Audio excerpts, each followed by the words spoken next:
क्या इंडिया की राजनीति में एक और बड़ा डिफेक्शन ड्रामा शुरू हो गया है, या फिर ये सच में एक लीगली वैलिड मर्जर है जिससे एंटी डिफेक्शन लॉ को स्मार्ट तरीके से बाईपास किया जा रहा है। बीते दिन एक बड़ा पॉलिटिकल ब्लास्ट हुआ जब राघव चड्ढा ने अनाउंस किया कि वह और उनके साथ 6 अन्य आम आदमी पार्टी के राज्यसभा सांसद भारतीय जनता पार्टी में शामिल हो गए हैं। अब यह कोई साधारण इस्तीफा नहीं था, बल्कि इसे मर्जर का नाम दिया गया। राघव चड्ढा का दावा है कि राज्यसभा में आम आदमी पार्टी के कुल 10 सांसद हैं, जिनमें से 7 सांसद उनके साथ हैं, यानी 2/3 से ज्यादा। इसी आधार पर उन्होंने कहा कि यह डिफेक्शन नहीं, बल्कि संविधान की 10वीं अनुसूची के तहत एक वैध मर्जर है। लेकिन बड़ा सवाल उठता है, क्या यह कदम सच में कानूनी है और कैसे इस पूरे मामले में आखिरी फैसला सुप्रीम कोर्ट ऑफ इंडिया को करना पड़ सकता है। दोस्तों, आज के इस वीडियो में हम इसी मुद्दे को आसान भाषा में समझेंगे। आप देख रहे हैं पावर ऑफ जुडिशरी।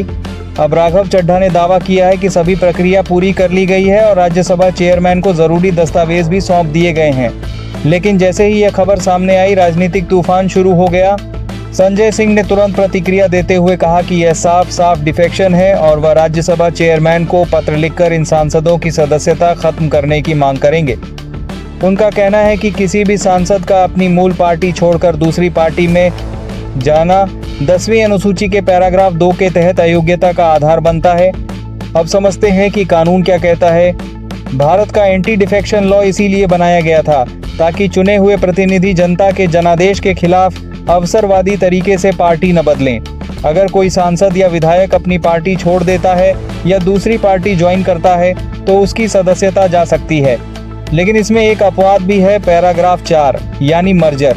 कानून कहता है कि अगर मूल राजनीतिक पार्टी किसी दूसरी पार्टी में विलय करती है और उस फैसले को विधायी दल के 2/3 सदस्य समर्थन देते हैं तो अयोग्यता नहीं होगी। यहीं पर राघव चड्ढा अपना पूरा केस खड़ा कर रहे हैं। उनका कहना है कि क्योंकि 7 सांसद उनके साथ हैं, इसीलिए यह वैध मर्जर है। लेकिन यहाँ सबसे बड़ा लीगल ट्विस्ट आता है। कानून को ध्यान से पढ़ें तो 2 बातें साफ हैं। पहली, मर्जर मूल राजनीतिक पार्टी का होना चाहिए। दूसरी, उसके बाद विधायी दल के 2/3 सदस्य उसे स्वीकार करें। मतलब पहले पार्टी स्तर पर फैसला होगा, फिर सांसद या विधायक उसे मानेंगे। लेकिन इस मामले में दावा यह है कि सांसदों ने खुद ही मर्जर घोषित कर दिया, जबकि मूल पार्टी ने ऐसा कोई फैसला नहीं लिया। यही कारण है कि कई संवैधानिक विशेषज्ञ इसे कानूनी रूप से कमजोर मान रहे हैं। सुप्रीम कोर्ट ऑफ इंडिया ने भी अपने कई फैसलों में कहा है कि विधायक दल और राजनीतिक पार्टी एक जैसी चीजें नहीं हैं। चुने हुए सदस्य अपनी पार्टी से पूरी तरह अलग होकर स्वतंत्र रूप से सब कुछ तय नहीं कर सकते। अगर विधायी दल को इतनी छूट दे दी जाए कि वह खुद ही पार्टी बदलकर उसे मर्जर बता दे तो एंटी डिफेक्शन कानून का पूरा उद्देश्य खत्म हो जाएगा।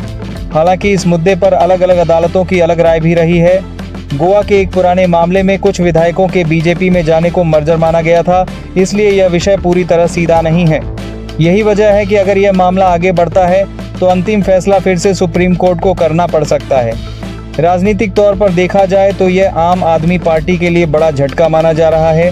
एक साथ 7 राज्यसभा सांसदों का जाना पार्टी की ताकत और छवि दोनों पर असर डाल सकता है। लेकिन कानूनी तौर पर यह सिर्फ एक पार्टी बदलने का मामला नहीं है। यह भारतीय संविधान और एंटी डिफेक्शन कानून की अगली बड़ी परीक्षा बन सकता है। तो दोस्तों, आपकी क्या राय है? क्या 2/3 सांसद मिलकर पार्टी बदल सकते हैं या पहले मूल पार्टी का फैसला जरूरी होना चाहिए? कमेंट में जरूर बताइए। ऐसी ही राजनीति और कानून की बड़ी खबरों के लिए जुड़े रहिए पावर ऑफ जुडिशरी के साथ।